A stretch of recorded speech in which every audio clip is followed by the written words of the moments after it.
All right, so your posture looks good. Your weight, this vertical bar is your heel to toe weight distribution. You got a lot of weight on your toes. Do I need to be centered on the line? Yeah. I'm not sure I have. I don't think you are. Yeah, so okay. we're going to We'll just pretend yeah. like this numbers are skewed. Okay. But because I don't think your arches of your feet need to be directly on that line. But more than that, let's just go over a couple of things. From this angle, we're not going to see a whole lot of how you get into your impact position and all that. But I do want to tell you that your hands are underneath your shoulders. You have the right amount of space between the end of the club and your body. We'll be able to see a couple things. Now this ball went in. It was thin and to the right. When you take the club away, you're on plane. I mean, that's fine. There's nothing wrong with that. But as you get further up, you start to use your right hand here. So your right hand starts to go like this. It starts to grab the club right here. And it starts to pit. There you go. So, and you get narrow. See, this is not enough space in here. That little triangle for long arms like you, that's too much. That's not enough space. And here, for me, a little too much weight on your heel and a little bit too much weight. And we'll just pretend like this may not be accurate, but I'd rather you be over the ball a little bit more. I think you're too loaded in your right side, but this is more the thing I want to take care of. So I'm going to show you 3 drills. I'm going to tell them to you right here on the first drill you're going to do. We have to change how you cock your wrist. It's called horizontal hinging. This is vertical hinging with a high elbow. We want, when your club gets to about parallel to the ground, the shaft is in a good attitude. The shaft should point toward you, which it does, and the club head stays outside your hands there. But from that point, when you go to set the club, right in here is where you get bad. Your elbows are too level here. You know, you want your right elbow to be down more, and you want the shaft to hinge back. And that will get the club in a more laid-off position. Now, you're going to have to spend about 10 minutes a night working on this in front of a mirror. You know that because I saw your questionnaire. You said the mirror work thing. But learning is in 4 stages. You have unconscious incompetence, which means you don't really know what you don't know. Then there's conscious incompetence, where you know you're not doing it right. And then there's conscious competence, where you're aware you're doing it properly. And then there's unconscious competence, where you do it and you don't even know it. It's automatic.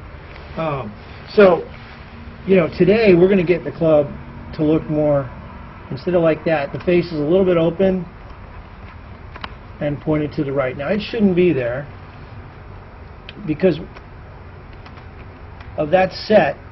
And yeah, I would say you do have a little load, down load, whatever, down cock.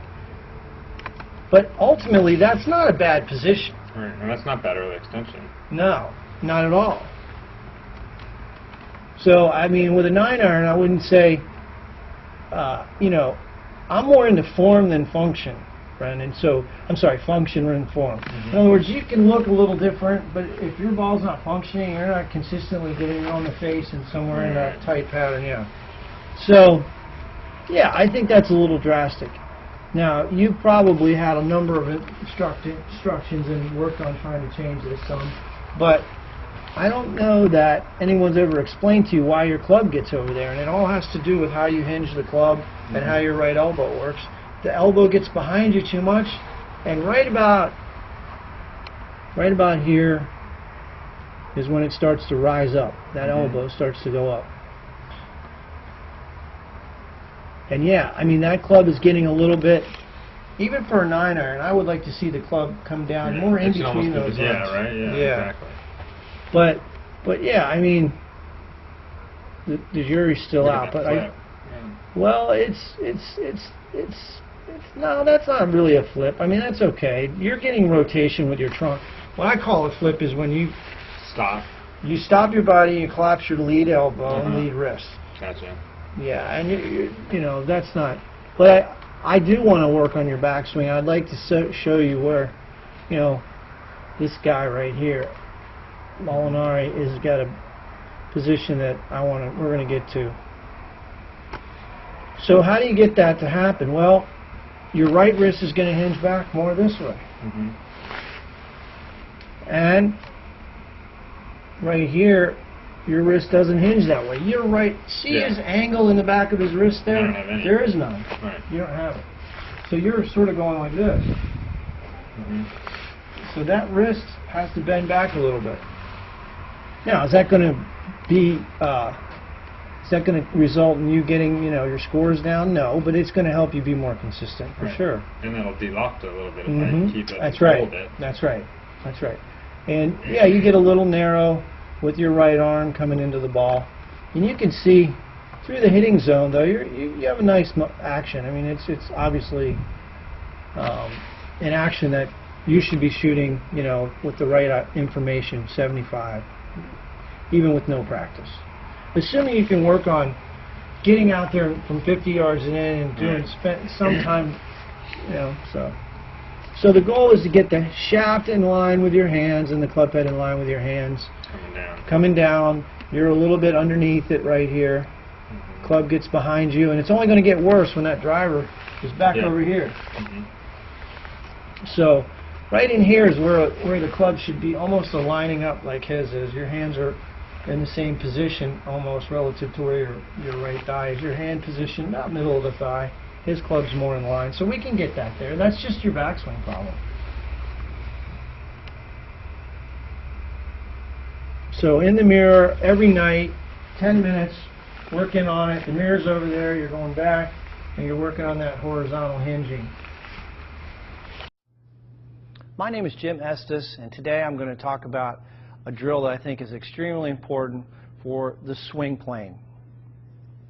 So what I want you to do is, and this, by the way, is going to give you an instant understanding of exactly the feeling you want to have in the golf swing. Take a club. You can put a rod, alignment rod, in the grip, or I'm sorry, in the butt end of the golf club. Take the golf club, turn it like you're going to hold it, and then what I want you to do is take that club, put it right against your left hip, so you're holding both clubs here. Now you've got an alignment rod on the ground and a golf ball, and what I want you to do, getting into your good posture position, your weight over the arches, feel balanced. The insides of the heels are going to be about the width of your hips. Take a swing back, slow motion, and trace with that alignment rod the target line all the way up. The shaft should be parallel to your target line at the top, and then slowly coming down, trace the line. And do this in slow motion.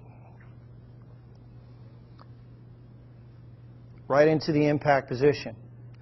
So this is a great feedback tool, visual feedback tool for learning the proper swing plane. Go right to your impact position. I encourage you to do this drill in slow motion.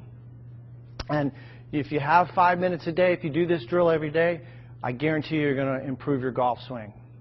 So again, I think you'll find this to be extremely helpful. JimEstesGolf.com if you have any questions.